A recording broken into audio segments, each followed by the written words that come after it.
Cool. Now let's go back a little bit, Paul. Yeah. Yeah. Because you've talked about obviously your brush with the CSA 2010 and all those years.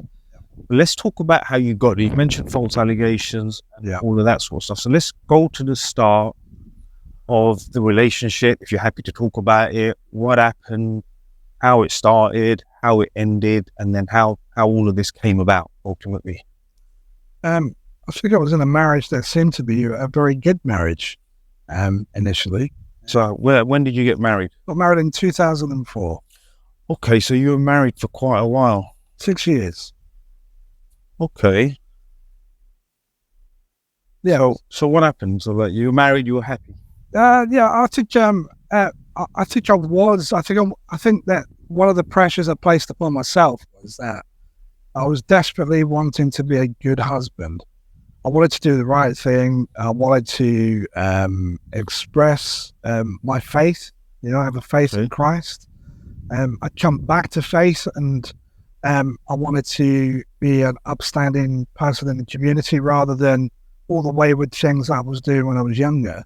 Okay, so how long did you know your ex before you got married? It was a whirlwind romance, Farouk.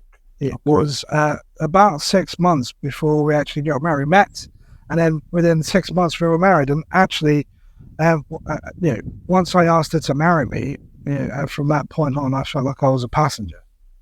Okay, all right. Well, look, 6 months to me is no big deal because an Asian community is standard operating procedure. Yeah. 6 months is good if you know it for 6 months before, but that's pretty good. So okay. So look, met her, you knew her, you obviously had feelings towards her, you loved her. Yeah, very much. The butterflies, all of it. And she was a good Christian girl as far as I was concerned. Okay. And we had a very good connection. And you had chemistry, yeah? Yeah, she was a bright, interesting person. She was also qualified, much further along than I was in terms of education, qualifications, career progression, and all that kind of stuff. Whereas I was just kind of at the beginning of my journey. Okay, fair enough. And so you got married, and you're saying the moment you got married, you felt like a passenger. And elaborate a bit more on that. It felt that at that point, once I'd asked her to marry me, all decisions were her and her parents. It was almost like, well, that's it. Now, you don't need to do anything else. You just need to sit back and just accept whatever we tell you was going to happen will happen. And I really can't wrestle with it because I was thinking, we're getting married. This is about us. It's about... this is interesting because I find it very interesting this year. When this happened and you felt like this, did you understand? So you knew you felt like this, but did you fully understand it? You just thought, well, maybe this is just how it is? Or were you just trying to figure out? I was just trying to figure out. I was a 25, 26-year-old person, and I was being told which way was up and how to do up my trousers. And I didn't really have the ability to challenge it. I remember an example would be when we were painting the flat, and her mum said, this is her territory. And I thought, well, isn't it both our territory? Because we both live here. But really what was being set up there was a dynamic. Yeah, Paul, I'm getting deja vu here, mate. You know what I mean? But deja vu here, you're right. But I've heard this, right? All the fathers I speak to, and all the fathers group, this pattern, like I said, even in Asian community, that word, I became a passenger. You just sort of get sidestepped and you're made to feel that big. And when someone does that... I really did. I felt about this big. This is what especially when I met her mum. Emasculated. Yeah, but this is what I'm saying. Totally. So the word is, and this is what I think a lot of guys eventually rebel against, yeah? And this is what I think they can't articulate. When you feel that, you'll feel demasculated. You've just been sidestepped. And what happens is they're in charge, or she's in charge, and effectively her extended family. Yeah. So you and your family sort of get completely shut out. Absolutely. And then that behavior pattern follows on to the children. You're a passenger then in the children's life while you're living there. Yeah. So I'm not shocked, but yeah, it's the same pattern of behavior that I keep hearing over and over again. So yeah, and this is the other thing with guys in their 20s, this is the trap they fall into because, especially in the Asian community, let's put it another way, if you're a good Muslim boy, not being out with girls, you're not messed about, you know, you're trying to do the right thing, do a decent thing, get married and do it right, yeah? Yeah, of course. Nothing wrong with that, all good, yeah? You've got, I'll put it another way, you've got no life experience of that sense or in that sort of magnitude of that relationship. No, I think getting married is probably one of the biggest decisions a young person can make. Yes, exactly. And if you don't have any life experience or you've never had any relationships, when this happens, they don't know what is going on. I was young, dumb, and didn't know what to expect. And because of that, and no, but that's what I'm saying to you, a lot of young men, then they just think maybe this is how it is, maybe this isn't, but they don't feel good inside, they don't feel comfortable, they feel demasculated, they feel small, but they don't know how to deal with this. They're not equipped. Literally, you couldn't point to one thing. You couldn't say, "Oh, it was this. This is the." What I do remember, it's a pattern of behavior, and it's a mindset over everything. It's not one specific behavior. In 2018, the judge did say to my ex, "You need to deal with your territorial perspective." This is quite interesting. Okay, go back. So carrying on from there, yeah? You decided to get married, do the decent thing. You effectively somehow lost all control or any say in your own life. And you're saying the ex and her mum got very territorial about certain things. And again, like you said, with this behavior, so the youngsters out there can understand, you can't pinpoint into any one act as such. It's how you're made to feel throughout everywhere. So you're always a passenger. You're not fully yourself at any given moment because you're sort of constantly indirectly controlled. Yeah, it did show like that. It certainly did show like that. And because one of the things that most men have is that they want to be a dutiful, conscientious, moral husband. And, that's exactly what I wanted to be as well. So you're trying to be on your best behavior, but after that, you want to get into just being real with the other person. You make mistakes. You just understand. So what you're saying is because you're trying to be a good husband, you weren't fully expressing how you felt, you're saying, or you were holding because you felt that you were rebelling. If you express how you felt, then you wouldn't be a good husband. Well, let me give you an example. So there's a couple of examples I can give, which are quite innocuous in some ways, but I think they're quite telling.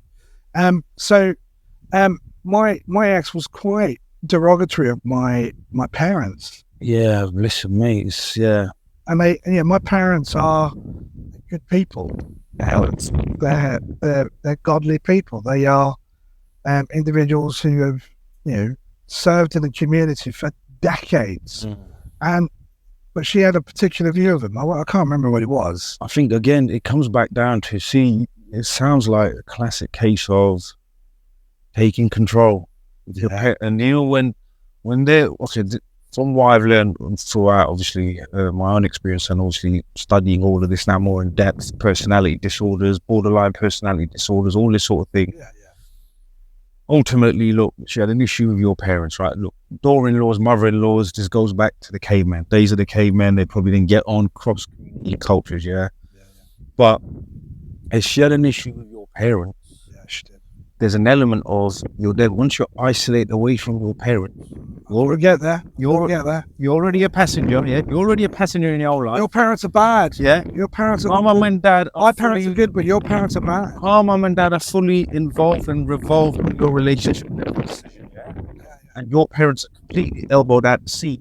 That's isolation and control. Divide and conquer. Hold the shit in the book. Well, let me tell you exactly what happened. So she would say little things about my parents, and I'd be like, and I would defend it, and then you get the impression that what you're saying is somehow very, very wrong, and then you say, well, why can't I defend my parents? These are my parents. This is my family. This is my kin. But then, if I didn't really criticize her family, but there was one time when I said something that was considered by her to be slightly critical of her parents, and the argument that ensued was phenomenal. Man, this is, I think, to say this was a borderline personality, I think sounds like more extreme. Like, the thing is this, yeah, if you're made to feel like that, if you defend your own parents, you're made to feel guilty. You felt guilty for defending your own parents. Yeah. So that's the first thing. She plant that, or she makes you feel that way, and then the moment you're even like say remotely critical of her parents, the reaction is so disproportionate. You start wondering what was the ulterior motive other than control and being in charge of the ship. I didn't actually consciously think that way. I just felt like no, at the time you didn't. I felt like this is something I need to be. I need to be much more careful about her sensitivities. That right there, and this is what I'm talking about. That right there establishes control. So when there's an over emotional reaction to something where you're now walking on eggshell, basically. I was, and also emotionally, I felt like roller coaster. I just felt like I didn't feel like I had any. I didn't feel like I had autonomy. Yeah. I didn't feel like I had any autonomy. Hence, you're a passenger, and that's why. And this, I'm saying, you're just there to appease her and her sensitivities and her feelings, not to upset her because she could pop off on one, basically. Yeah. And if you said anything that you truly felt, or if you truly expressed your emotion and how you felt guilty for that. Yeah, I did feel really guilty, and also her family made me feel guilty for it. And I remember we were all sitting around a table, and I'm quite a relatively compassionate individual. That's the reason why I chose the job that I chose. Yes. And her mother was talking about the fact that she'd lost her mother when she was about 18 years of age. Mm-hmm. And I said, look, I'm really sorry to hear that, and I can kind of relate to it because I haven't seen my mother for a long time, and I can understand how that might feel. Mm-hmm. She screamed at me and said how selfish and how inconsiderate and how vile I was. And I thought to myself, full stop. Why did she say that? Well, I don't really know, but I felt like I was reaching out to her and or empathizing with what she'd done. So you were talking to her, trying to empathize. I was trying. Her mum lost her mum. Yeah. I was trying to say I can cut. Yeah, you can never truly understand exactly what somebody else is going through, but you can empathize. Yeah, you can empathize with it. And she immediately screamed at me in front of everybody, and I just felt this kind of wave of shame that just flooded over me, and I just was completely silenced at that moment. This is quite an extreme set of circumstances, I think, that you've experienced. I'm quite taken back by it, Paul. I didn't realise, because look, I hear a lot of, I speak to a lot of Asian guys, yes, South Asian, Indian, Pakistani, Bangladeshi brothers. They've experienced this sort of thing, yeah. And I just presume more that because of the way the culture and the dynamics are, I thought maybe because yours is very similar to the scenarios of what Asian guys are facing. Yeah, 100%. Yeah, this is typical. This is not like a one-off type of scenario. No. This is a consistent pattern that we're noticing. Take control. Now, what you said exactly, it goes in line with what I was talking to the previous guests I've had on as well. Borderline personality disorder. They're trying to establish and control over, and look at a mum's reaction. An over emotional reaction to a perfectly normal conversational question. It made me feel like at that point I had to be on my best behavior at all times around them. Okay, let me ask you, but what is best behavior? You were. I just felt like I was damned if I did. I was damned if I didn't. So the question is this, Paul, now, which makes me think: do you think they looked down at you a little bit? Yeah. But why? If they were, I'm trying to understand it from, say, a different perspective. Maybe not. Maybe they. I don't know if they look down on me, because why would you marry somebody that you look down on? But this is what I'm saying. But there's two ways to look at it. But this is exactly it. I asked that question over and over again. Why marry somebody if you look down at them? If your intention is just to control them. That is a very good question, and I'm going to ask that question as well. Why would you marry someone? Why would you marry into a family who you look down to, or you perceive to think, that you're better than them? Why would you do that? And I agree, that is a good question, because there's a lot of brothers that I speak to, they have got married, and all of them same thing. The little dicks from the father-in-law, yeah. little indirect digs from the father and talking down to you, even the mother-in-law. And if you talk to any man like that from any community, you demasculate him in that way. That disrespect ultimately is disrespect is what is ending marriages. Yeah. If you put in one word, a lot of the guys I speak to. So we talk about all of these scenarios and situations, everything you just explained. Everything, when you break it down, what does it manifest down to? Disrespect. It manifests into disrespect, and for a man, that disrespect eventually is intolerable and is what ends it in the end. You see what I'm saying? Yeah. But you're right. Your story, again, what you've just said, everything you've said, classic situation of establishing control. You were seen always as either as an outsider, or for some reason, I don't know what it is. There must be a fear that we need to I think I became quite fearful, actually. No, but also when decisions were being made with the family, it was almost like you're expected just to be quiet. Yes. Don't say anything. We are going to make all the decisions for you. Okay. And even though this is your marriage and you're married to our daughter, you've got no say in it. Okay, before you got married, how were they? This is quite interesting. How did you find them? Did you get along with them? Was it a lot better? The very first time I met my ex's mother, I felt like, oh my